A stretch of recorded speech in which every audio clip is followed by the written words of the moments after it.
अथ मंत्रपाठः।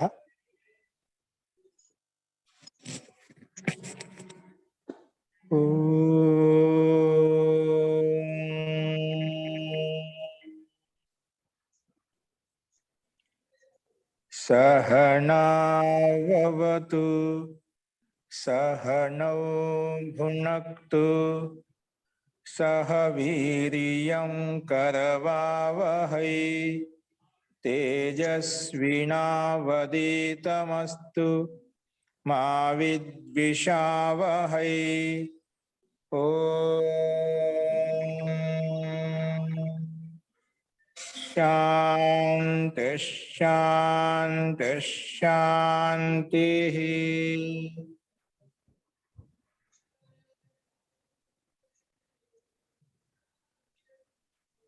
सर्वेभ्यो नमः। अंदरिकी नमस्कारम अंडी।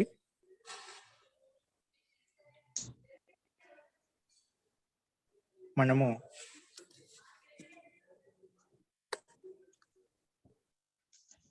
ఆత్మనేపద ప్రకరణం చెప్పుకుంటున్నాము. ఆత్మనేపద ప్రకరణంలో అనుదాత్తంగిత ఆత్మనేపదం ఏ ధాతువులో అయితే అనుదాత్తానికి ఇత్తి చేశామో లేదా ఏ ధాతువులో అయితే గకారానికి ఇత్తి చేశామో అటువంటి ధాతువునకు పక్కన ఆత్మనేపదం ప్రత్యయాలు వస్తాయి. అలాగే భావకర్మణో అనే సూత్రం ప్రకారంగా భావంలో కర్మలో లకారం వచ్చినప్పుడు కూడా కర్మలో లకారం భావం లకారం వచ్చినప్పుడు కూడా అటువంటి ధాతువు చేత కూడా ఆత్మీయపద ప్రత్యయాలు వస్తాయి అని చెప్పుకున్నాం. భావంలో కర్మలో కూడా లకారం వచ్చిందనుకోండి, అక్కడ కూడా ఆత్మీయ పదంలో ప్రత్యయాలు వస్తాయి అని చెప్పి భావకర్మణో అనే సూత్రం ద్వారా చెప్పుకున్నాము. ఇందులో ఇంకొక సందేహం ఉందండి? అస్తు. నిన్న మనము రూపసిద్ధి చూశాము. ఈరోజు నెక్స్ట్ సూత్రం చూద్దాం. రూపసిద్ధి యొక్క సందేహం ఉందా? ఓకే అండి. ఎప్పుడైనా మీకు నేను చెప్పేట పొరపాటున స్పీడ్గా ఒక్కోసారి ఆ స్లోలో వెళ్తూ ఉంటాను. మీకు ఎక్కడ అర్థం కాక వెనకబడే మీరు చెప్పొచ్చు అండి. ఓకేనా? మహోదయ ఇది అర్థం కాలేదు, మళ్ళీ ఒకసారి మీరు స్లోగా చెప్పండి. ఒకసారి అనుకోకుండా వేగంగా వెళ్ళిపోతుంటాను. మీరు వెనకబడే మహోదయ కొంచెం చెప్తే నేను దాన్ని మళ్ళీ చెప్పడానికి ప్రయత్నం చేస్తాను. అస్తు. చూసుకోండి, 14వ సూత్రం స్లైడ్ మీద కనిపిస్తుంది. కర్తరి కర్మ వ్యతిహారే. కర్తరి కర్మ వ్యతిహారే ఇది మనకు 14వ సూత్రం అండి. చూడండి, పద విభాగం చూసుకోండి. ముందు కర్తరి సప్తమి విభక్తి ఏకవచనము, కర్మ వ్యతిహారే సప్తమి విభక్తి ఏకవచనం. కర్తరి సప్తమి విభక్తి ఏకవచనము, కర్మ వ్యతిహారే సప్తమి విభక్తి ఏకవచనం.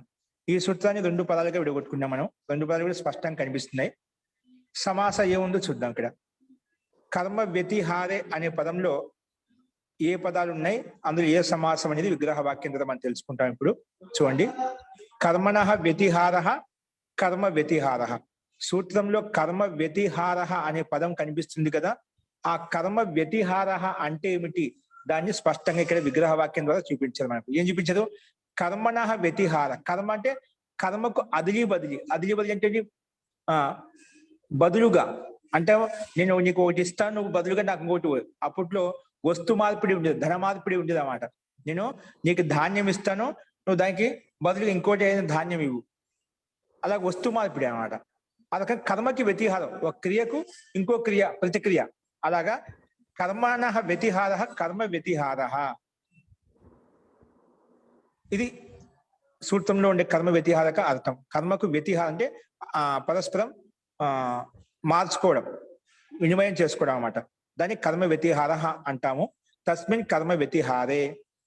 ఇది ఈ పదం యొక్క తాత్పర్యము. నెక్స్ట్ అనువృత్తి వస్తుంది. పైనుంచి ఆత్మీయ పదానికి అనువృత్తి వస్తుంది. ఇది దాదాపు 70 సూత్రాలకు దగ్గరగా వచ్చేస్తుంది అని చెప్పుకున్నాం ముందుగా. ఇప్పుడు సూత్రాలను చూడండి. కర్మ శబ్ద క్రియావాచి. సూత్రంలో కర్మ శబ్దం ఉంది కదా. కర్మ అంటే ఏమిటి? క్రియ. కర్మ అంటే ఏమిటి? క్రియ. అది అర్థం చేసుకోండి. కర్మ శబ్ద క్రియావాచి, నతు కర్తురీప్సితమం కర్మ. కర్తురీప్సిత కర్మ ఆ కర్మ కాదు ఇక్కడ. కర్మ అంటే ఏమిటి? కర్తకు ఏదో అత్యంత ఇష్టమైందో దానికి కర్మ అని పేరు.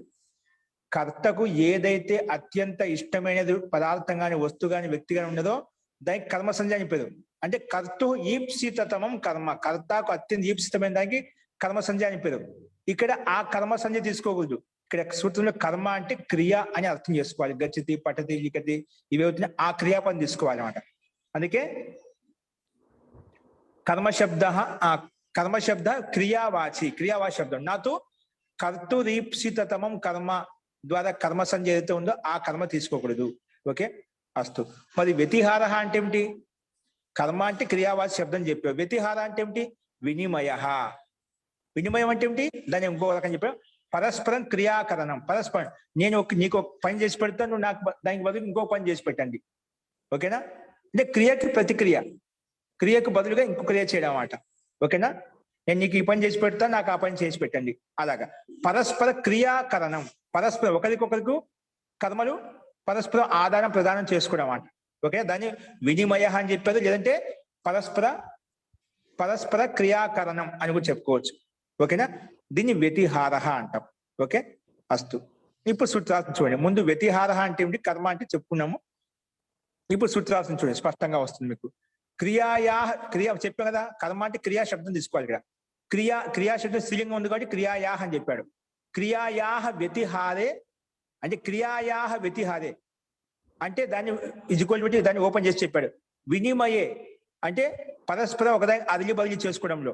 వినిమయే అంటే వినిమయే కర్తృవాచ్యే. వినిమయార్థం అంటే పరస్పరం ఒకదానికొకటి క్రియాకరణ చేసుకునే అర్థంలో. కర్తృవాచ్యే అంటే కర్తావాచ్యంలో. ధాతో ఆత్మనే పదం భవతి. అటువంటి అంటే క్రియా వ్యతిహారంలో ఉన్నప్పుడు, ధాతు పరస్పరం ఆదాన ప్రధాన అర్థంలో ఉన్నప్పుడు, కర్తృవాచ్య కర్త అర్థంలో ధాతు ఆత్మనే పదం భవతి. ధాతు చేత ఆత్మనే పదం వస్తుంది. ఇది ఈ సూత్రం యొక్క అర్థం. అంటే క్రియాకి వ్యతిహారం అంటే అదలి బదలి కరణ అంటే పరస్పరం ఒకదానికి బదులుగా ఇంకోటి ఇవ్వడం అంట. అట్లా మార్చుకోవడం, క్రియాకి ఆదాన్ని ప్రదానం చేసుకోవడం. అలాంటి అర్థంలో కర్తృవాచ్యంలో ధాతువు చేత ఆత్మనే పదం వస్తుంది. క్రియ అంటే అదలి బదిలి పరస్పరం ఒకదాని కూడా మార్చుకోవడంలో కర్త అర్థంలో వస్తుంది, ధాతువు చేత ఆత్మనే పదం వస్తుంది. అంటే ఆత్మనే పదం ఎక్కడెక్కడ వస్తుంది అది ఇక్కడ నిర్ధారిస్తుంది. కర్మ వ్యతిహారం ఎక్కడున్నా అక్కడ ఆత్మనేపదం వస్తుంది. భావకర్మ ఎక్కడున్నా అక్కడ ఆత్మనేపదం వస్తుంది. ఏ ధాతువు గకారానికి లేదా అనుదాత్త విత్ అయినా అక్కడ ఆత్మనేపదం వస్తుంది. ఇలా మనం చెప్పుకుంటూ వస్తున్నాం. ఇక్కడ కర్మకు వ్యతిహారం, క్రియా వ్యతిహారంలో కూడా ఆత్మపదం వస్తుంది. ఉదాహరణ ఏంటి?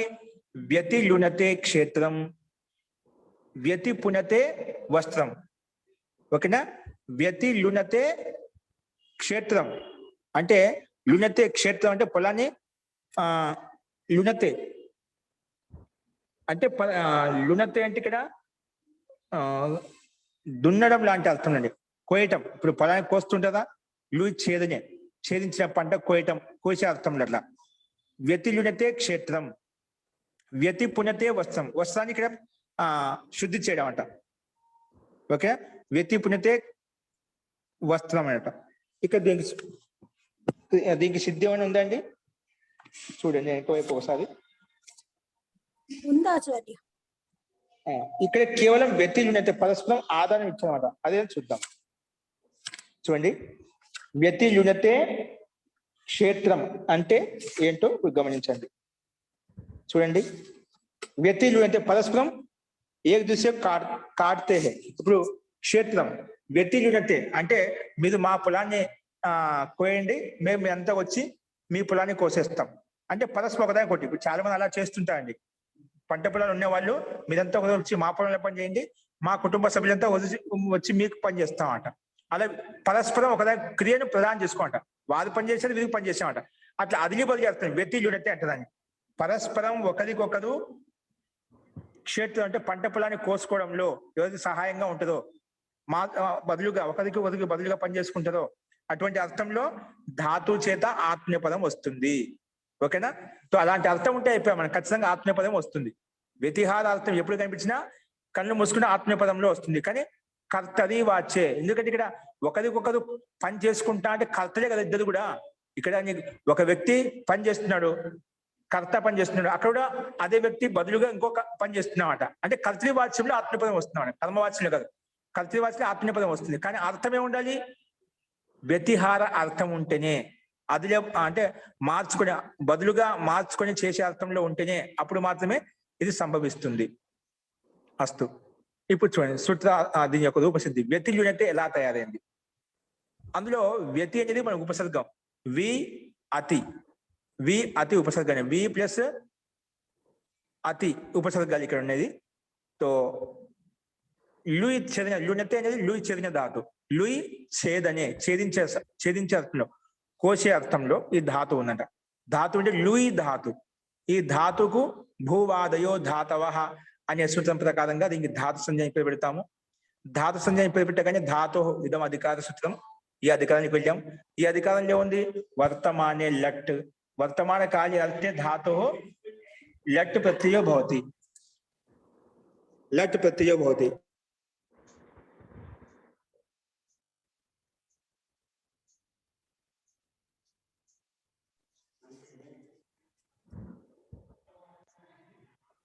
तो वर्तमान लट धातु अधिकम वर्तमान लट तो वर्तमान काल अर्थम धातो लट प्रत्यय बहुत लट प्रत्यय వస్తుంది. లు లట్ ఓకేనా. లట్ రావడానికి ముందే మనం అనుబంధ లోపం చేసుకుందామండి. భూవాదయో ధాతవ అనే సూత్రం ప్రకారం దాసుని పేరు పెట్టిన తర్వాత యకారానికి హలంత్యం అనే సూత్రం ప్రకారంగా ఇత్తని పేరు పెట్టి తస్య లోప ఆదర్శనం లోప అని చెప్పి లోపం చేసేద్దాం. ఓకే, అస్తు, లోపం అయిపోతుంది. అప్పుడు లూ మిగులుతుంది. లూకి పక్కన లట్ వచ్చింది వర్తమాన కాలంలో. లట్ రాగానే లట్ కనుమతిలో వేస్తే లా మిగులుతుంది. ఏమిగులుతుంది? లా. హలంతం మిగులుతుంది అన్నమాట. తకారానికి ఇది సంజ్ఞ, లకారంలో ఉండే అకారానికి ఉపదేశ అజనాసిక హలంత్యం. తస్య లోప అదర్శనం లోప. ఏమైంది? ఇల్లు, లకారం పొల్లు మిగిలింది. ఇప్పుడు లస్య ఇదం అధికార సూత్రం. తో లా వచ్చింది. ఆ లకార స్థానం ఏ ప్రత్యయం వస్తుంది? కర్తలో వస్తుందా, కర్మలో వస్తుందా, భావం వస్తుందా? లకారాల స్థానంలో ప్రత్యయాలు, కర్మలో ప్రత్యయాలు వస్తాయి, భావంలో వస్తాయి, కర్తృవాచ్యంలో వస్తాయి. ఇక్కడ ఈ లకారం ఏదైతే వచ్చిందో ఏ అర్థంలో వచ్చింది? ఈ లట్ లకారము ఏ అర్థంలో వచ్చింది? ఇక్కడ ఏ అర్థాన్ని చెప్పడం కోసం వచ్చింది? అప్పుడు లహ కర్మనిచ్చ భావే చ కర్మకేభ్య ఆ సూత్రం వచ్చింది. లకార అర్థ కర్తృవాచ్య లకార ఆగత. అక్కడ కర్తృవాచ్యంలో వచ్చింది అన్నమాట. ఓకేనా. కర్తృవాచ్యం వచ్చింది, బాగానే ఉంది. కానీ ఇక్కడ కర్మ వ్యతిహార అర్థంలో ఉంది. ఓకే, కర్మ వ్యతిహార అర్థం ఉంటే గిన అక్కడ మటుకు లకార స్థానం వచ్చిన 18 ప్రత్యయాలు ఏవైతే ఉన్నాయో అక్కడ కర్మ వ్యతిహార అర్థం ఉంటే ఖచ్చితంగా మన ప్రకృతి సూత్రం ప్రకారం కర్మ వ్యతిహారే. కర్మ అక్కడ మా లకార స్థానంలో 18 ప్రత్యయాలు వచ్చాయి. కర్తార్థం చెప్పడం కోసం 18 ప్రత్యయాలు వచ్చాయి కర్తార్థంలోనే. కానీ ఆ 18 ప్రత్యయాల నుంచి మనకు 2 భాగాలు చేసుకున్నాం. లహ పరస్మే పదం ప్రకారంగా 9 ప్రత్యయాలు పరస్మ పదాలు అయిపోయి, తహ ఆత్మనే తంగాణ ఆత్మనే పదం ప్రకారంగా మిగిలిన 9 ఏమో ఆత్మనే పద ప్రత్యయాలు అయిపోయి ఆత్మీయ పదాన్ని పేరు పెట్టబడినాం. ఇందులోంచి 18 ప్రత్యయాల్లోంచి 2 భాగాలు చేసుకున్నాం కదా. పరస్మే పద ప్రత్యయాలు తెచ్చుకోవాలన్నా, ఆత్మనే పద ప్రత్యయాలు తెచ్చుకోవాలన్నా అప్పుడు కర్మ వ్యతిహారే అనే సూత్రం వస్తుంది. వ్యతిహారే అర్థే ఏంటి? వ్యతిహారే అర్థే ధాతోహో ఆత్మనేపదం భవతి. బై కర్మ వ్యతిహార అర్థంలో ఉంటే గిన, కర్మ పరస్పరం ఒకరికొకటి మార్చుకునే అర్థంలో ఉంటే గిన అటువంటి చేత ధాతు చేత ఆత్మీయపద ప్రత్యయం వస్తుంది. ఆత్మీయపదంలో మాత్రం ప్రత్యయం తెచ్చుకో లకార స్థానంలో అని మన ప్రకృతి సూత్రం చెప్పిందండి. ఓకేనా. సో అందుకే ఆత్మీయపదం చెప్పింది కాబట్టి ఆత్మీయపదంలో ఉండే ప్రత్యయాలు మొత్తం 9 వచ్చాయి. కానీ మనకు అందులో ఒకటే కావాలి. ఎట్లా తెచ్చుకుంటాం? ఎలా తెలుస్తుందంటే మనకు రూపసిద్ధి లక్ష్యం ఏంటి? వ్యతి లుణతే. లుణతే అనేది ప్రథమ పురుష ఏకవచనంలో ఉంది కాబట్టి ఆ లక్ష్యానుగుణంగా శేషే ప్రథమ ప్రకారంగా ప్రథమలో 9 నుంచి కూడా శేషే ప్రథమ అని చెప్పగానే అక్కడ ఓన్లీ ప్రథమ పురుషం వచ్చిందన్నమాట. ఆ ప్రథమ పురుషంలో 3 ఉన్నాయి. సో 3లో మనకు 1 కావాలి ఏకవచనం కాబట్టి ద్వేకయోర్ ద్విర్వచనైక వచనే, ద్వేకయోర్ ద్విర్వచనైక వచనే అనే సూత్ర నియమం ప్రకారంగా ఏకవచన వివక్షలో మనం తా తెచ్చుకుంటాం. ఆత్మీయపదంలో తా ఆతాంధ్యాలో తా తెచ్చుకుంటాం. బహువచనం ఇచ్చారు ఆచార్య. లుణతే లునేతే బహువచనం అవుతుందా? లుణతే లునేతే లునంతే, లుణతే లునేతే లుణతే అలా వస్తుందా? లునతే లునేతే లునతే వస్తుందా? అంతే కదా. చేవతే తా చేలేతే ఆతాం ఝ ఆచార్య. తా ఆతాం ఝ కదా. అంటే బహువచనమే కానీ రూపము ఇట్లా లునతే ఎలా వచ్చింది ఆ తర్వాత చూస్తున్నాను. షప్ అయింది కదా. స్నా వస్తుంది కదా. స్నా కదా నేను అనుకోవటం అది కదా. ధాతువేమో మనకి ఇది నకారం స్నా వస్తుంది కదా అక్కడ. దేనికోసం అంటే కనుక క్రయాదిభ్యః స్నా. అంటే దాని గురించి అనలేదండి. ఇక్కడ రూపము మనకు లునతే లునేతే లునంతే అలా రావాలి. లునతే లునేతే లునతే అలా ఎలా వచ్చింది? ఏ దానికి సమానంగా ఉందో చూస్తున్నారు శబ్ద రూపం బహువచనంలో. బహువచనం అయితే లునతే ఇచ్చారు. అది ప్రథమ పురుషుడు ఏకో లునతే లునేతే లునంతే అలా నడుస్తుంది. భిద్యతే భిద్యేతే భిద్యంతే అలా చూస్తాం కదా. అట్లా ఏ దానికి సమానంగా ఉంది చూస్తున్నాము. అస్తుతో ఇక్కడ మనకు ప్రత్యక్షంగా ఇచ్చారు కాబట్టి అది బహువచనంలో నడుస్తుంది, ఇబ్బంది లేదు. ఓకే అండి. అస్తుతో ఇది ఆత్మీయ పదం బహువచనం తా ఆతాం ఝ ప్రకారం ఝ ప్రత్యయం వచ్చింది. ఓకేనా? తో కర్తార్థంలో లకార స్థానంలో ఝ ప్రత్యయం వచ్చింది. ఇల్లు లకార స్థానంలో 18 ప్రత్యయాల నుంచి మనం విభాగం చేసుకుంటే ఆత్మనేయ పద ఆత్మనేయ పదే ప్రథమ పురుష బహువచనే ఝ ప్రత్యయో భవతి. లకార స్థానే ఝ ప్రత్యయో భవతి. ఝ ప్రత్యయం వచ్చింది. అందుకే వి ఉపసర్గము అతి ఉపసర్గము లు ధాతు ఝ లకార స్థానంలో ఝ వచ్చింది. ఓకేనా? ఝ రాగానే ఇదేంటి తింగిషిత్ సారధాతుకం ప్రకారంగా సారధాతుక ప్రత్యయం. ఎందుకంటే తింగుల్లో ఉంది కదా ఝ అనేది. తింగిషిత్ సారధాతుకం ప్రకారంగా ఝాకి సారధాతుకం పేరు పెట్టాము. సారధాతుకం పేరు పెట్టగానే వెంటనే క్రయాదిభ్య స్నా క్రయాదిగణ పఠితేభ్య ధాతుభ్య స్నా ప్రత్యయో భవతి. కర్తరి వాచి సారధాతుకే పరతః. దీనికి సారధాతుకం పేరు పెట్టామా? ఎవరికి? ఝ ప్రత్యయానికి. అది సారధాతుక ప్రత్యయం. ఏ అర్థంలో వచ్చింది? కర్తరి అర్థంలో వచ్చింది. లకార అర్థం వచ్చింది కర్తార్థంలో. तो कर्तरिवाची सार्वधातुके परतः धातोः स्ना प्रत्ययो भवति. धातोः स्ना प्रत्ययो भवति. शप प्रत्यय का अपवादం అండి. కర్తరి షప్ ప్రకారం కర్తార్థం షప్ రావాలి కదా. మామూలుగా కర్త అనగానే కర్తరి షప్ ప్రకారం షప్ రావాలి. కానీ కర్తార్థంలో షప్ రాదు. దానికి అపవాదము దానికంటే బలమైన సూత్రము ఇది స్నా ప్రత్యయం తీసుకొస్తుంది. షప్ను బాధించి స్నా ప్రత్యయం తీసుకొస్తుంది. చూడండి ఇది కర్తరి షప్ అనే సూత్రానికి కర్తార్థంలో, అందుకే కర్త నుంచి పైన చనివృత్తి వస్తుందండి. కర్తరి షప్ ప్రకారంగా కర్తార్థం షప్ ప్రత్యయం వస్తుంది అన్నమాట. కానీ దీన్ని బాధించి దానికంటే బలమైన సూత్రం ఇది వచ్చింది. క్రయాదిభ్య స్నా సూత్రార్థం స్లైడ్ మీద కనిపిస్తుంది మనకు. డుక్రీ ఇతి ఏవం ఆదిభ్యో ధాతుభ్య. డుక్రీ అంటే క్రయాది గణంలో మొట్టమొదటి డుక్రీ ధాతు అంట. ఇత్యోమాదిభ్యో ధాతుభ్య స్నా ప్రత్యయో భవతి. స్నా ప్రత్యయో భవతి. ఎప్పుడు? కర్తృవాచిని సార్వధాతుకే పరతః. చూడు, కర్తృవాచిని సార్వధాతుకం పేరు పెట్టి ఉండాలి. అది కర్తార్థంలో వచ్చింది అంట. మనం చెప్పిన లహ కర్మనిచ భావే చాకర్మకేభ్య లకార ఏ అర్థంలో వచ్చింది? కర్తార్థంలో వచ్చింది. అందుకే కర్తృవాచిని సార్వధాతుకే పరతః అని చెప్పాము. చూడు, దీనికి ముందు సార్వధాతుకం పేరు రావాలి, అప్పుడు మాత్రమే ఈ సూత్రం వస్తుందంట. అందుకే కర్తృవాచిని సార్వధాతుకం పక్కన ఉంటే అప్పుడు ధాతు ఈ క్రయాది గణంలో ఉండే ధాతులు ఏవైతే ఉన్నాయో మొత్తం అందులో క్రీ ధాతు ఉంది. అందులోనే మనకు క్రీ ధాతు ఇక్కడ మొట్టమొదటిది. తో డుక్రీ ఇత్యేవం ఆదిభ్య ధాతుభ్య స్నా ప్రత్యయో భవతి. స్నా ప్రత్యయం వస్తుంది. ధాతు చేత స్నా ప్రత్యయం. ప్రత్యయ పరష్ట ప్రకారం ధాతుకి పక్కనే వస్తుంది. ఆ రకంగా అది మధ్యలో అయిపోతుంది. అంటే క్రీ ధాతుకి ఇంకోటి ఝా ప్రత్యయానికి మధ్యలో వస్తుందట. క్రీ ధాతుకి ఝా ప్రత్యయం మధ్యలో వస్తుంది. అందుకే క్రీ స్నా క్రయాదిభ్య స్నా స్నా ప్లస్ ఝ క్రీ స్నా ఝ. ఓకే. తో స్నా ప్రత్యయం వచ్చిన తర్వాత స్నాకు అనుమతి లోపం చేయండి. అనుమతి లోపం చేస్తే ఏం వెళ్తుంది? నా మిగిలింది. ఏం మిగిలిందండి? నా. ఈ షకారం స్నా ప్రత్యయ సార్వధాతుకమా ఆర్ధాతుకమా? మన దగ్గర స్థితి ఏంటి? క్రీ స్నా ఝ. క్రీ స్నా ఝ ఉందండి.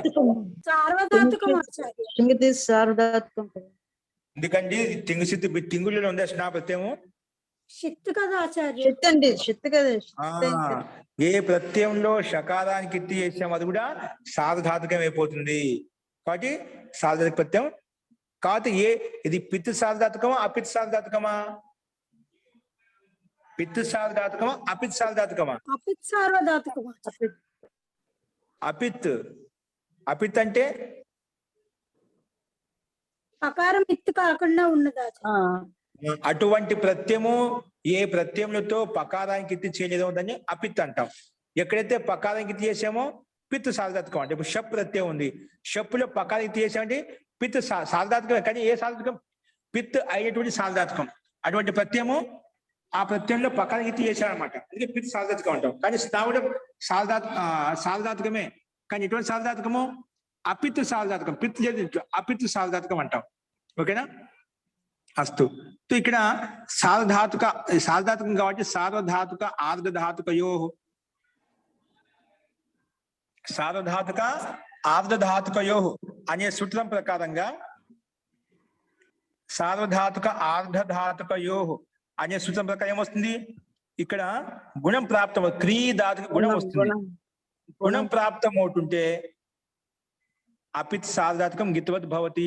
సార్వధాతుకం అపిత్, జో అటువంటి సార్వధాతుకం ఏదైతే అపిత్ సార్వధాతుకమో అది గిత్వత్ అవుతుంది. అపిత్ సార్వధాతుకం గిత్వత్ భవతి అని చెప్పి సార్వధాతుకం అపిత్ అనే సూత్రం చెప్తుంది. అటువంటి సార్వధాతుకము ఏ సార్వధాతుకం అయితే పకారం గిత్తి చేయలేదో అటువంటి పిత్ చేయటువంటి సార్వధాతుకం ఏదైతే ఉందో అది గిత్వత్ అవుతుంది, అంటే గకారం గిత్తి చేసిన విధంగా చేస్తాము అని చెప్పింది. సో గిత్వత్ చేయడం వల్ల ఏమొచ్చింది? కింగ్ గితిచ అనే సూత్రం వచ్చి నిషేధించింది. ఎవరిని నిషేధించింది? ఎవరు నిషేధించిన? సార్వధాతుక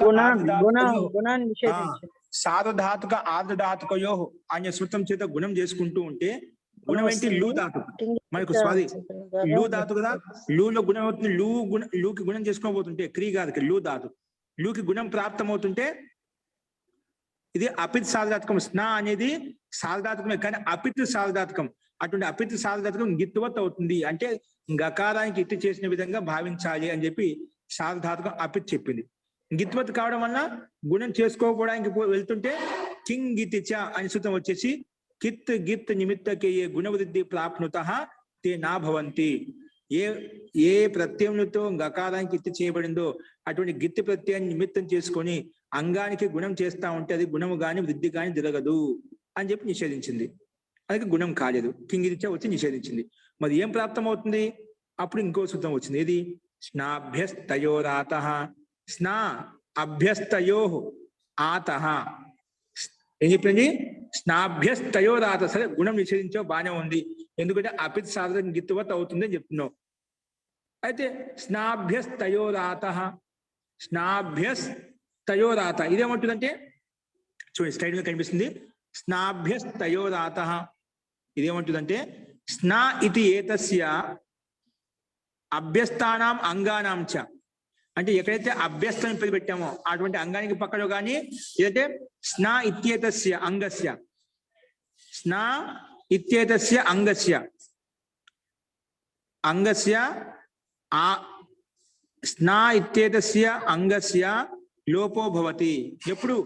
సార్వధాతుకే కింగితి పరతః స్నా ఇత్యేతస్య అభ్యస్తానాం చ అంగానాం, స్నా ఇత్యేతస్య అభ్యస్తానాం అంగానాం చ ఆకారస్య లోపో భవతి.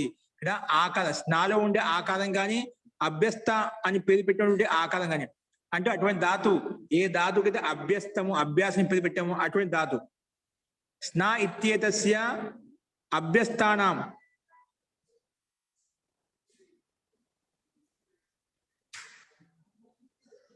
ఇక్కడ మనకు అభ్యస్తం లేదు, అది వచ్చినప్పుడు చెప్పుకున్నాము. ఇక్కడ మనకు స్నా ఉంది. స్నా ఇత్యేతస్య అంగస్య లోపో భవతి. కసి లోపం అవుతుంది, ఆకారస్య లోపం. స్నా ప్రత్యయం నుండి ఆకారానికి లోపం అవుతుంది. కానీ ఆకారానికి లోపం కావాలంటే ఏముండాలి? పక్కన సార్వధాతుకం ఉండాలి. కానీ ఎటువంటి సార్వధాతుకం ఉండాలి? ఆ సార్వధాతుకంలో గిత్తు గిత్తు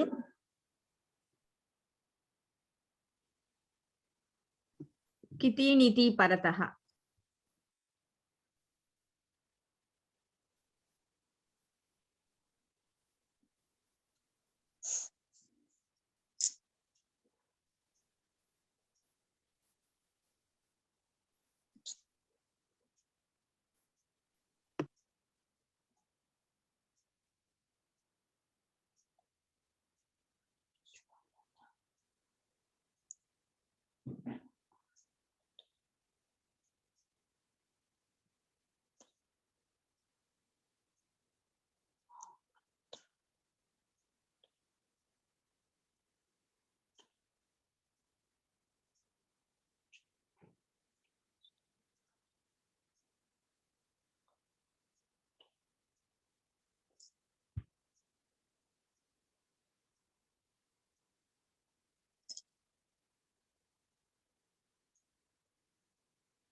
ఆ స్నా ప్రత్యయ నేను తప్పైతే కరెక్ట్ చేయండి ఎవరైనా. స్నా ప్రత్యయ వచ్చేసేసి ఇనీషియల్లీ సార్వధాతుకం. సార్వధాతుకం ఎందుకైంది? తింషిత్ సార్వధాతుకం అనేన సూత్రేన.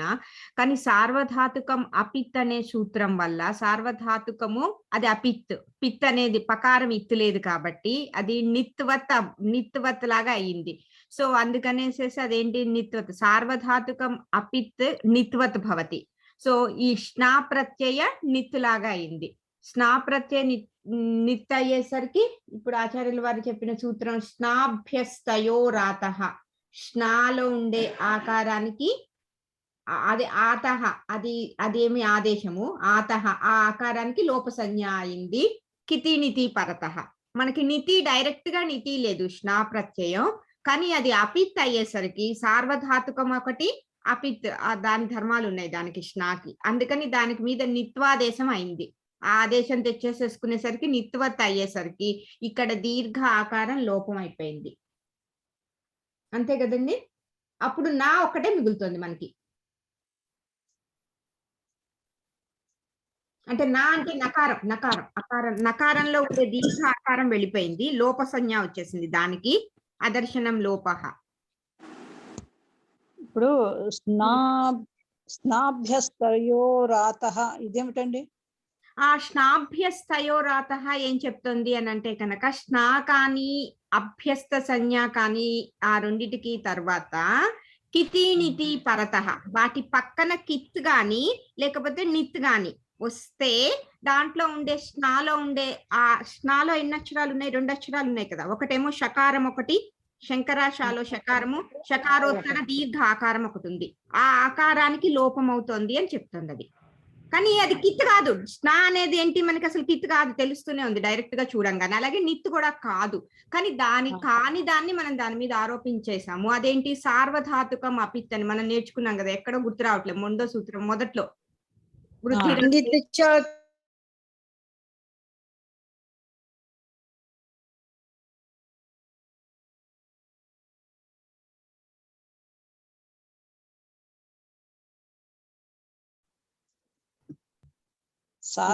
అపిత్ నిత్వత్ భవతి అంటున్నారు. సూత్రం ద్వారా మనకి గుణం గుణ నిషేధం అవుతుంది. దెన్ ఇది కూడా ఇక్కడ కూడా వాడుతున్నారు.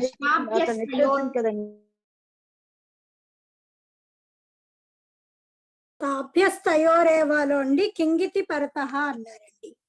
కాబట్టి కిత్ కానీ గిత్ కానీ నిత్ కానీ 3 అవ్వచ్చండి. మూడిట్లో ఏదున్నా కూడా ఉంది కదా. ఇప్పుడు సార్వధాతుకం అపిత్ అని అంటే అనేది 2 అవుతుంది. ఓకే అండి, మీరు చెప్పింది కరెక్ట్. అదేంటి మొట్టమొదటి గుణ నిషేధం కూడా జరుగుతుంది. కిత్ గాని నిత్ గాని ఉంటే అది నాకు ఇంకా తెలియదు. అక్కడ అది నిషేధం కాదు. సార్వధాతుకమపిత్ ఏం చెబుతుంది? గిత్వత్ అవుతుంది అంటున్నాడు. గిత్వత్ అవుతుంది. అవును అది. కానీ ఇంకొకటి ఏదో వచ్చిందండి, హ్రస్వం కూడా అయిపోయింది కదా. దీర్ఘం ఉన్నది కదా, మీకు కనపడుతుంది, నాకు అలా కనపడుతుంది. లూలో దీర్ఘం ఉంది కదా. అవునండి, అది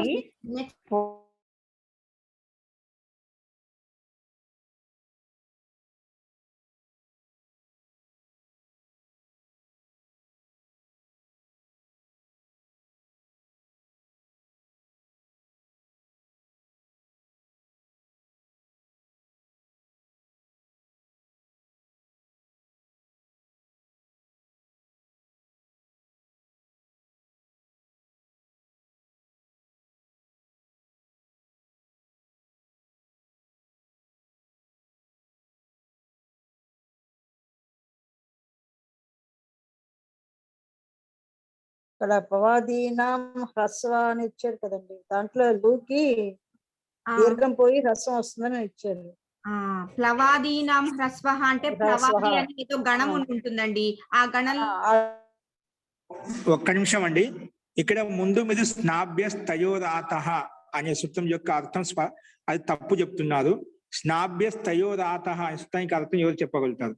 ఈ సూత్రాన్ని వినియోగం చూపించాలన్నమాట. ఇక్కడ అకారం లోపం కావాలి అంటే అది వినియోగించాలి. ఇదేమంటుంది? స్నా అంగానికి గిత్ గిత్ సార్వధాతుకం పక్కన ఉంటే ఆకారం లోపం అవుతుంది.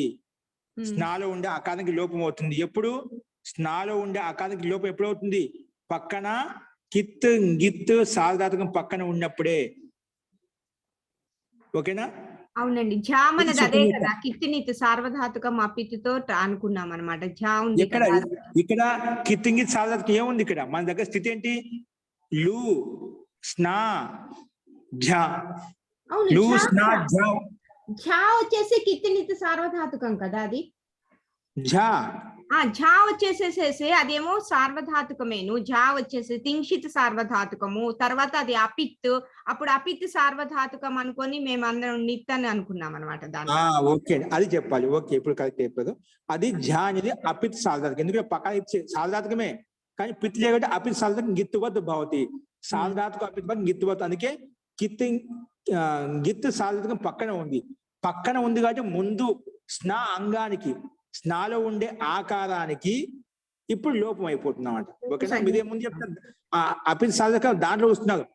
స్నాలో కూడా స్నాలో తీసుకొచ్చామంటారా? అది మాకు ఎందుకు వచ్చిందంటే ధాతువు లోపల మేమేదో అనుకున్నాం, గుణ నిషేధం అవుతుందని కొంచెం కన్ఫ్యూజ్ అయ్యాం. గుణ నిషేధం అయింది కదా అని అనుకున్నాను. ఓకే, అట్లయితే పర్వాలేదు. గుణ నిషేధ ప్రసంగంలో అది కిత్తువత్ కాబట్టి స్నా అపిత్ సార్వధాతుకం గిత్తువత్ ప్రకంగా అప్పుడు దాన్ని నిమిత్తం చేసుకొని ఏదో గుణం ప్రాప్తమవుతూ కింగిదిచ్చ వచ్చేది వద్దు అంటుంది. ఇక్కడ ఆకార లోపం కావాలి అంటే పక్కన ఉండాలి. పక్కన జాది గిత్ సార్వధాతుకం కానీ దాన్ని నిమిత్తం చేసుకొని ఇక్కడ లోపం అయిపోతుందండి. ఎందుకు? ఆకారం లోపం అయిపోతుంది. కానీ ఇక్కడ అంగసంధి లేదు కదా, మరి ప్రత్యయం కదా ఇది. అంగం ఎలా వచ్చింది? అంగమే కదా, అంగమే కదా. ఎలాగా? ఎలా అంటే అంగం అయిపోతుంది దానికి. అస్తు అస్తు, అతి ఉత్తమం. तो झा प्रत्यय बोलచుకుని అందులో ప్రత్యయ పదత పూర్వస్య అంగ సంజ్ఞ భవతి. तो ఈ రకంగా तो స్నా అనేది అంగం కాబట్టి అంగంలో ఉండే ఎటువంటి అంగం? స్నా అంగానికి, స్నా ప్రత్యయం వచ్చిన అంగానికి ఆకారం లోపం అవుతుంది. కిత్ సార్వధాతుకం గిత్ సార్వధాతుకం పక్కన ఉంటే ఇక్కడ అన్ని ఉన్నాయి కాబట్టి మనం లోపం చేసుకున్నాం. ఓకే, లోపమైంది కాబట్టి మనకి ఏమొచ్చింది? ఇప్పుడు నకారం వచ్చేసింది. నకారం ఓన్లీ నిన్ను మిగిలింది. నిన్ను మిగిలింది అనమాట. ఓన్లీ నకారం పొల్లు మాత్రం మిగిలింది. ఓకే, అప్పుడు లు ఝ. ఆ ఝా స్థానం ఝ ఆత్మనేపదం కదా. ఆత్మనే పదే స్వనత. ఆత్మనే పదేషు ఇక టైం చూడండి. ఆత్మనే పదేషు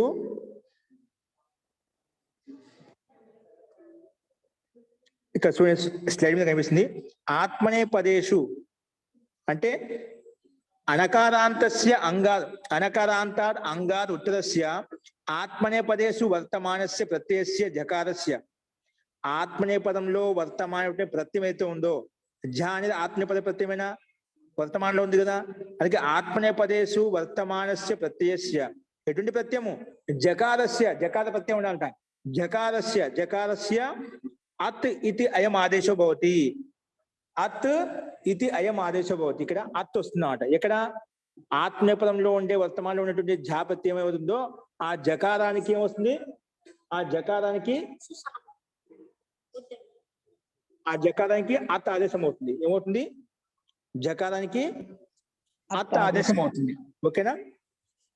ఓన్లీ జకారస్య అత్ ఇది అయం ఆదేశో భవతి అంటుంది.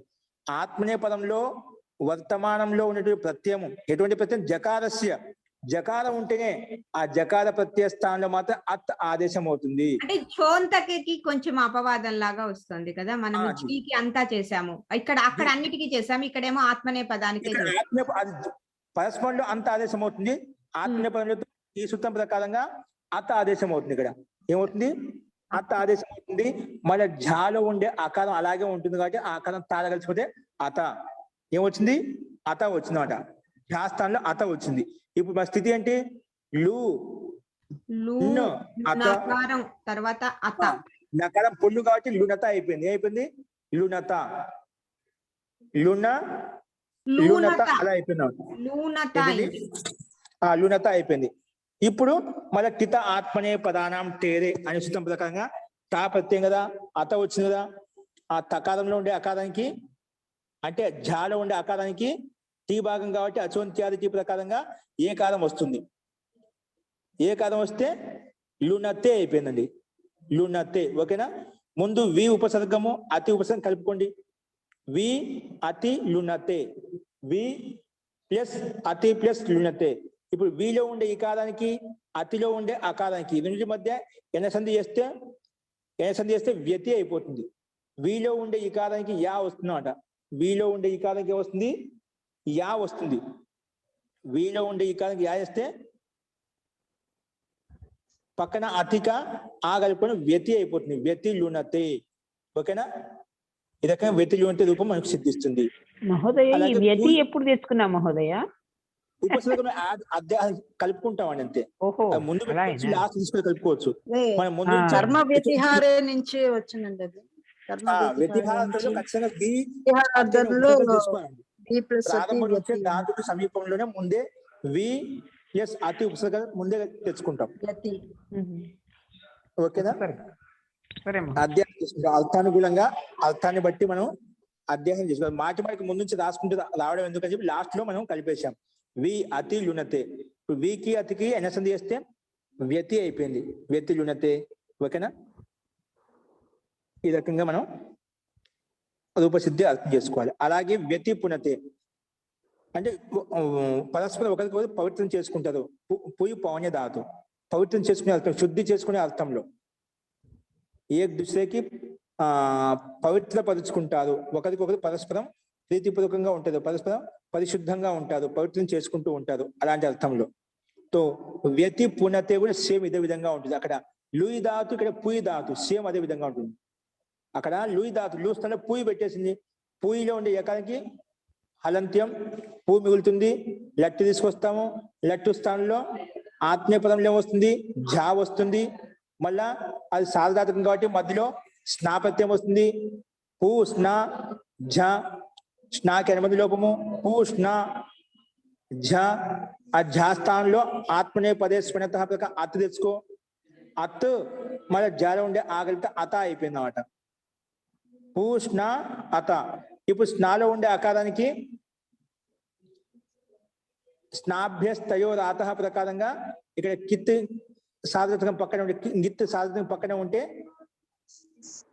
ఆకారానికి లోపం అయిపోతుంది. అప్పుడు పు న్ త పునత అయిపోయింది. పు న్ అత, పు న్ అత కలిపితే మొత్తం పునత అయిపోయింది. ముందు వి అతి ఉపసర్గం కలిపేస్తే వ్యతి పునత, వ్యతి పునత అయిపోయింది. వి అతి కలుపుకుంటే వ్యతి పునత. హిత ఆత్మనే ప్రధానం టేరేతుడు ఏ వేస్తే వ్యతి పునతి అనే రూపం సిద్ధిస్తుందండి. ఓకే, ఈ రకంగా మనం రూపసిద్ధి అర్థం చేసుకోవాలి. అస్తు, ఇందులో యొక్క సందేహం ఉందా ఇప్పుడు ఈ రూపసిద్ధిలో? జీ, ఇందులో యొక్క సందేహం ఉందా ఇప్పుడు? మధ్యలో ఒక సూత్రం వదిలేసామండి, వాదీనాం హ్రస్వః అని. ఆ లూలోను పూలోను దీర్ఘాన్ని హ్రస్వం చేసే సూత్రాన్ని వదిలేసాము. లూయి ధాతుగా ఇక్కడ లూ అనేది వాదిగణంలో ఉందంట. వాదిగణంలో ఉంటే వాదినాం హ్రస్వ. చూడండి ఇక్కడ సూత్రం స్లైడ్ మీద కనిపిస్తుంది. వాదీనాం హ్రస్వ. పుయి పవనే ఇత్యోమాది అంగానాం ఇత్యోమాదీనాం అంగానాం హ్రస్వ భవతి. ఎప్పుడు శితి ప్రత్యయ పరత, శితి పరత అని చెప్పారు. ఏంటిది?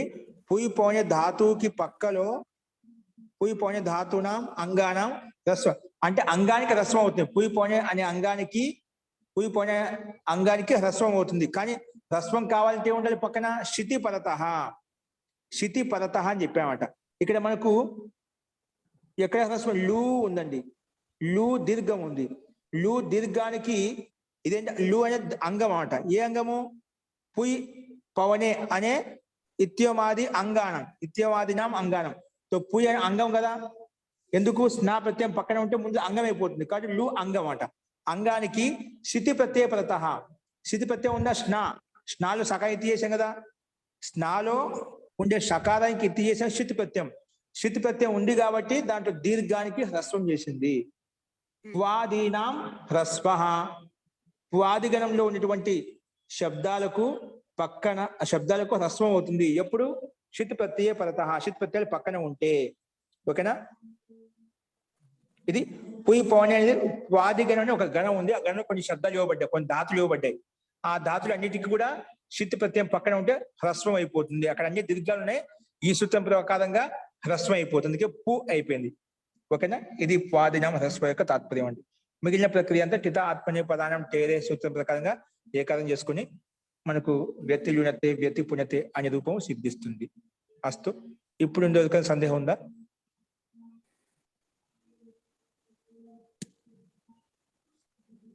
ఓకే అండి.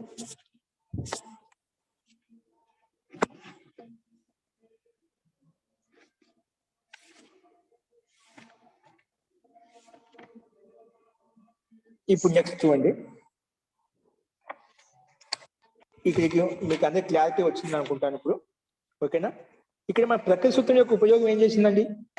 అది వ్యతిలో కర్మ వ్యతిహారం మనం ఆత్మపై ప్రతి చేసుకున్నాం, అదే విశేషం అన్నమాట. మనం కర్మ వ్యతిహార అర్థం ఉంది కాబట్టి వెంటనే వ్యతిలుణతే క్షేత్రం, వ్యతి పుణ్యతే వస్త్రం, ఒకరికొకరు వస్త్రాలు సిద్ధపరచుకుంటున్నారు, ప్రకటన చేసుకుంటున్నారు, ఒకరికొకరు పంటను కోసుకుంటున్నారు, పంట పొలాన్ని పరస్పరం. అలాగే ఏదైనా తీసుకోవచ్చు మనకు. వ్యతిలుణతే వ్యతి పుణ్యతే అనే రెండు సూపాలు మన వ్యతిహారార్థంలో ఉన్నాయి కాబట్టి ఆత్మీయ పదమే ప్రత్యయం వచ్చింది. వ్యతిహారార్థం ఎప్పుడు కనిపించినా అక్కడ ఆత్మీయ పదమే తీసుకోవాలి, పరస్పర పదం తీసుకోకూడదు. ఈ రకంగా మనం కర్మ వ్యతిహార సూత్రాన్ని చూశామండి. మహోదయ, ఇది ప్రకృతి సూత్రం చెప్పింది కాబట్టి మనకి జాప్రత్యయం ఆత్మనేపదిలో వచ్చింది, దానివల్ల మనకి ఈ రూపసిద్ధి జరిగింది. లేకపోతే అవన్నీ రావు కదా. రావండి, ఆత్మనేపదం వచ్చింది కాబట్టి ఈ ప్రత్యయాలన్నీ వచ్చినాయి అందుకని. అయితే పరస్మయ పదే వస్తుంది అంతే కదండి. కర్మ వ్యతిహారం లేనప్పుడు పరస్మయ పదే వస్తుంది. పరస్మయ వస్తుంది. పరస్మయ వచ్చి ఎన్ని సూత్రాలు రావు. హితాత్మీయ పదం అంటే రాదు, ఆత్మీయ పదే స్మరత రాదు. ఇవన్నీ ఆత్మీయ పద సంబంధించిన సూత్రాలు ఏవి రావు కూడా. అవును, ఓకేనా.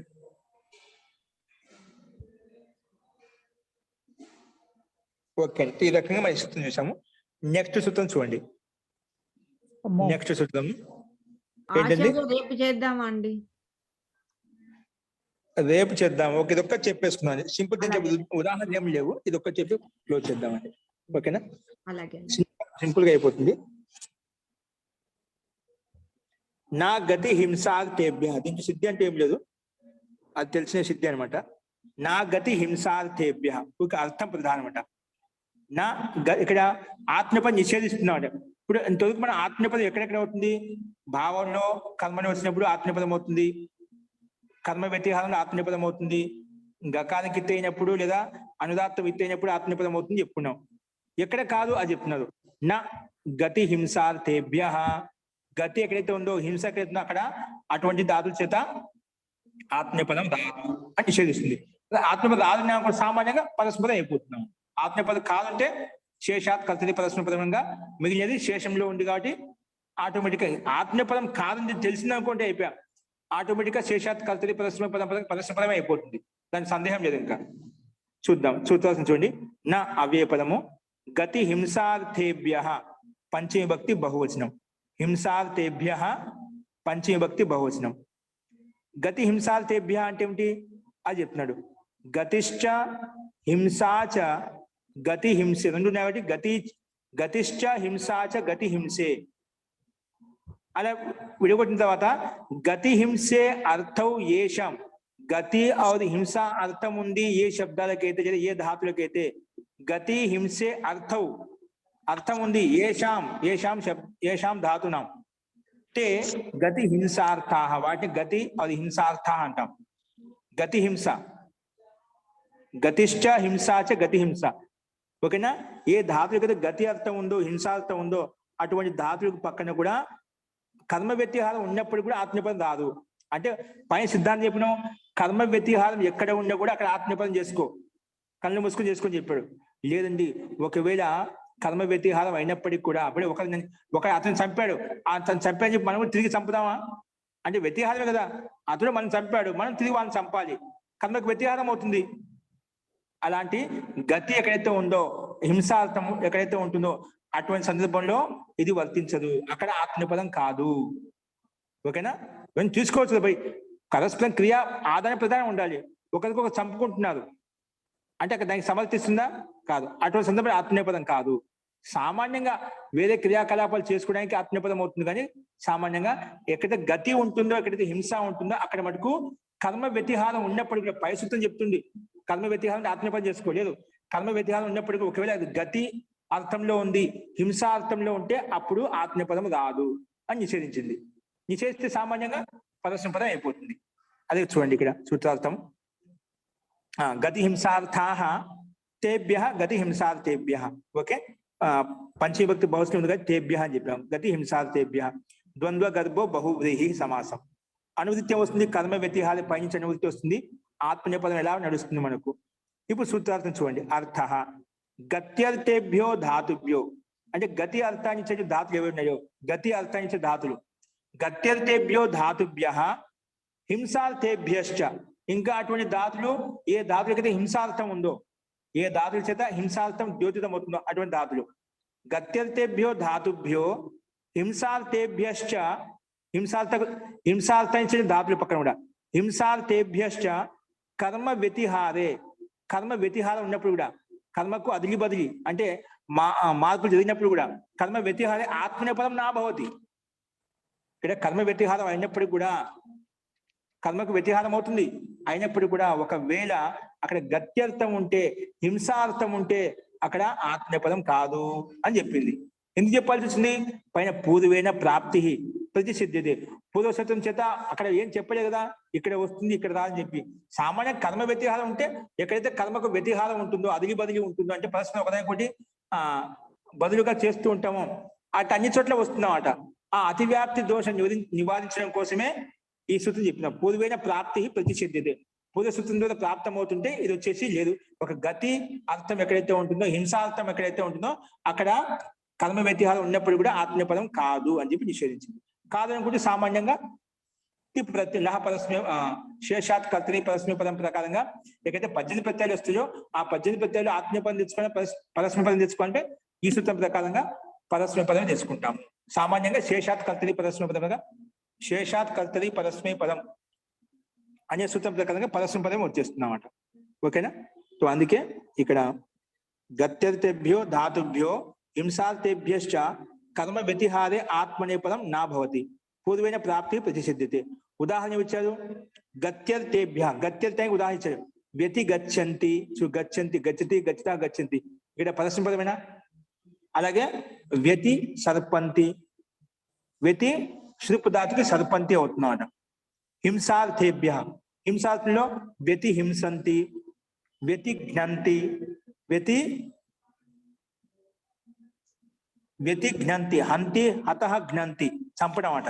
అతి హతః ఘ్నంతి, ఇవి ఉదాహరణ అండి మనం. ఓకేనా? ఇక్కడ కర్మ వ్యతిహారం, హింస చేసుకున్న ఒకరికొకరు చంపుకుంటున్నాం, అక్కడ కర్మకు అదిగి బదిలి అవుతుంది కదా, పరస్పరం ఆదాయ ప్రదానం అవుతుంది, ఒకరికొకరు చంపుకుంటున్నాం, పరస్పరం ఒకరికొకరు చేసుకుంటున్నాం. ఇక్కడ కర్మ వ్యతిహారం జరుగుతుంది అంటే ఇక్కడ ఆత్మనేపదం అవుతుందా? ఇక్కడ హింసాత్మక మటుకు ఆత్మనేపదం కాదు, వ్యతిహారం ఉన్నప్పటికీ కూడా అది కాదు అని చెప్పి నిషేధించినాడు. ఇందుకోసం ముఖ్య సూత్రం, ముఖ్య ప్రయోజనం అన్నమాట. కాబట్టి సామాన్యంగా మనకు ఇక్కడ ఏమైపోయింది? పరస్మ పదం అయిపోయింది. కాబట్టి మామూలుగానే వ్యతి గచ్చంతి ఇక్కడ రూపసిద్ధి ఇచ్చాడు, అది మనం రేపు చూద్దామండి. సో వ్యతి గచ్చంతి సింపుల్ గా వి అతి వస్తుంది, గమ్ షప్పు అంతి, గమ్ షప్ అంతి కలిపితే గచ్చంతి అయిపోతుంది. ఓకేనా? అలాగే వ్యతి గచ్చంతి కూడా అదే విధంగా అవుతుంది. వ్యతి గచ్చంతి సేమ్ ఇదే విధంగా ఉంటుంది అన్నమాట. అంటే వి ఉపసర్గము అతి ఉపసర్గం సామాన్యంగా మనకు తెలుసు. వికి అతికి మధ్య ఎనసంధి చేసి వ్యతి అయిపోతుంది. కానీ మూల ధాతు అంటే గమ్యుడి ధాతు. ఈ గమ్యుడి ధాతుకి ధాతు అని పేరు పెడతాము. ధాతు అని పేరు పెట్టిన తర్వాత అనుబంధ లోపం చేస్తాము. ఉపదేశ అజం నాసికెత్తు ప్రకారంగా లిరు వెళ్ళిపోతుంది, గమ్ము వెళ్తుంది. ఆ గమ్ము ధాతు చేత మనం లట్లకారంలో బహువచన ప్రత్యయం వచ్చింది. తిప్ తస్ జీ ప్రత్యయం వచ్చింది బహువచనంలో. తో గమ్ము జీ, తిప్ తస్ జీ ప్రత్యయం వచ్చింది. జీ సార్ధాత్మకమే, సార్ధాత్మక ప్రత్యయం కాబట్టి కర్తార్థం వచ్చి కర్తరి షప్ ప్రకారం షప్ వస్తుంది మధ్యలో. ఇది క్రయాదిగణం లేదు, భువాదిగణంలో ఉంది, సామాన్యంగా షప్ వచ్చింది. గమ్ము షప్పు జీ.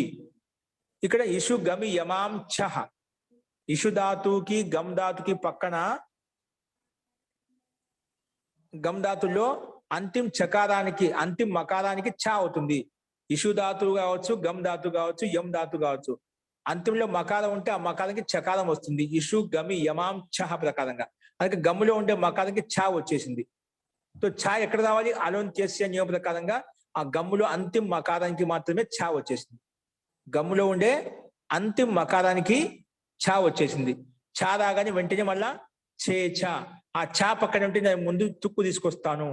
తుక్కు ఆగమవుతుంది. తుక్కు అంటే తుక్కులో అనుమతులు తకారం పొల్లి మొలుతుంది. తుక్కులో కకారం హలంత్యము ఉపదేశ అజనాసిక ఇత్తు ప్రకారంగా ఊకారంకి తకారం పొల్లి మొలుతుంది. సో దానికి పొల్లి మొలిన వెంటనే అది ఆ తకారం పక్కన చవర్గం యొక్క అక్షరం ఉంటే అయిపోయి వెంటనే స్తుత్వ సంధి జరిగిపోయి గచ్ అయిపోయినమాట. గచ్ షప్క ఆ జీ జీ స్థానంలో జోంత ప్రకారంగా అంత ఆదేశం అయిపోతుంది.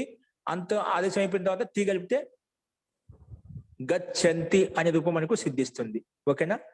ఇక్కడ గుణం అంటూ ఏం లేదు కాబట్టి గుణం రాలేదు ఇక్కడ. కానీ శృప్లు ధాతు, శృప్పు ప్లస్ ఆ ప్లస్ అంతి, అక్కడ గమ్ ప్లస్ ఆ ప్లస్ అంతి అని ఇక్కడ శృప్ ధాతు శప్రత్యం యొక్క ఆ జీ స్థానంలో వచ్చిన అంతి. ఇక్కడ పుగంత లఘు పదస్య ప్రకారంగా శృప్పు స్థానంలో రూకి గుణం అర అయిపోతుంది. అప్పుడు సర్ప్ అయిపోతుంది. సర్ప్ ఆ అంతి సర్పంతి. అలాగే వి అతి ఉపసర్గం పెట్టుకుంటే వ్యతి సర్పంతి. వి అతి సర్ప ప్లస్ అంతి వ్యతి సర్పంతి. సో ఈ రకంగా మనం అర్థం చేసుకోవాలి. హిసి ధాతుసి వ్యతి హింసంతి. హింసంతి హింసి ధాతు చేత వ్యతి హింసంతి ఇదే విధంగా అవుతుంది. హింస ధాతు హింస షపు అంతి విత్ ఆ అంతి వ్యతి హింసంతి. వ్యతి హింస హింస ధాతు కూడా హింస షప్పు అంతి. తో షప్పు అంతి షప్కా అనుమతి ఆమె వెళ్తుంది. వ్యతి హింసంతి అనే రూపం కూడా ఇక్కడ తయారవుతుందండి.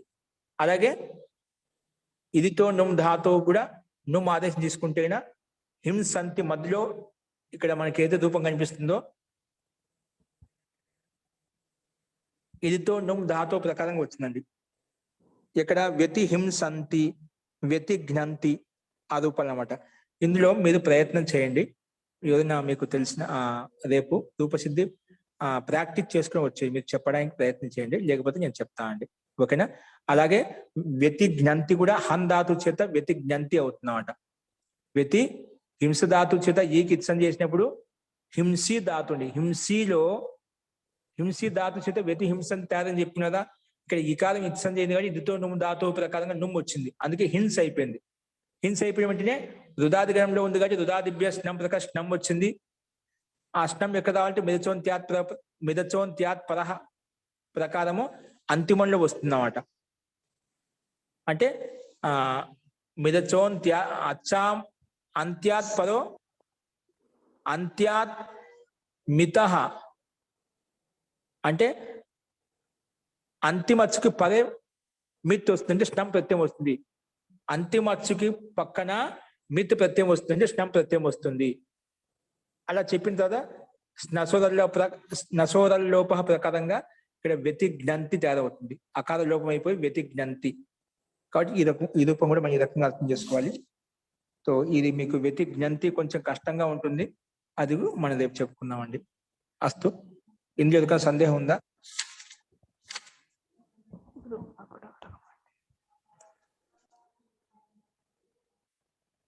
ఓకే. శ్రిప్ అంటే సింపుల్ గా ఉంది. పుగంతి లఘు పరిస్థితి ప్రకారంగా శ్రిప్కు అర అయిపోతుంది. సర్ప్ అంతి అయిపోయింది. రుదాదిభ్య స్నంలో మాత్రమే కొంచెం మీరు కొంచెం ఇబ్బందికరంగా ఉన్నట్టుంది. ఎందుకంటే రుదాదిభ్య స్నం అనేది ఎక్కడ తెచ్చుకొని మీకు తెలియాలి. అది మీకు రూపసిద్ధి చేసి చూపిస్తాను. నాకు తెలిసి అందరికి అర్థం అవుతుంది. ఒకసారి చూసుకోండి. అక్కడ రూపసిద్ధి మనకి ఇచ్చారు. కీల నసోరల్లోప ప్రకారంగా అల్లోప అంటే అకార లోపం చేయడం విశేషం అన్నమాట. ఇక్కడ మనకు స్పష్టంగా ఇక్కడ ఇచ్చామట. రుద్దు స్నమ్ము అంతి హింసంతి కదా. హి స్నమ్ అంతి. తో స్నమ్కి మధ్యలో వచ్చింది హింసంతి అని కూడా మనకు ప్రత్యేకంగా వస్తుంది. వ్యతి హింసంతి అనే రూపం మనకు సిద్ధించింది. కాబట్టి ఒకసారి అంతా ప్రయత్నం చేయండి. హింసంతి రూపం కాని పక్షంలో మనం రేపు చెప్పుకుందామండి. ఇక్కడ ఇచ్చారు కాబట్టి దానికి సంక్షేపంగా ఒక చూపించే ఇలా అన్ని ఇక్కడ ఇచ్చారని చెప్పి అది మీరు ప్రయత్నం చేయండి మీ ప్రాక్టీస్ కోసం. సో అది మనం రేపు చూద్దామండి. అస్తు. ఈ రకంగా నా గతి హింసార్థేభ్య అనే సూత్రం యొక్క అర్థం మాకు ముందు అర్థం కావాలి. ఏమంటుంది? హింసార్థంలో ఉన్నప్పుడు, గతి అర్థంలో ఉన్నప్పుడు అది కర్మ వ్యతిహారం అయినప్పుడు కూడా ఆత్మీయపదం కాదు. కాదనేది కూడా సామాన్యంగా శేషాత్ కర్తది పరస్మయ పదం ప్రకారంగా పరస్మయ పదంలో హింసంతి అనే రూపాలు మనకు సిద్ధించాయండి. హింసంతి అనే రూపం కనిపిస్తుంది. ఓకే, అస్తు అండి. సో నెక్స్ట్ పదం రేపు చూద్దామండి. మంత్రపాఠ.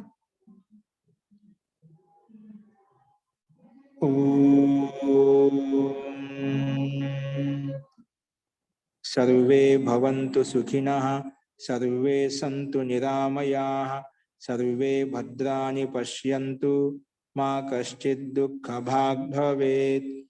ఓం శాంతి శాంతి శాంతిః. సర్వేభ్యో నమః. అందరికీ నమస్కారం అండి. ధన్యవాదాలు ఆచార్య. నమస్తే మహోదయ. నమస్కారం నమస్తే, ధన్యవాదాలు.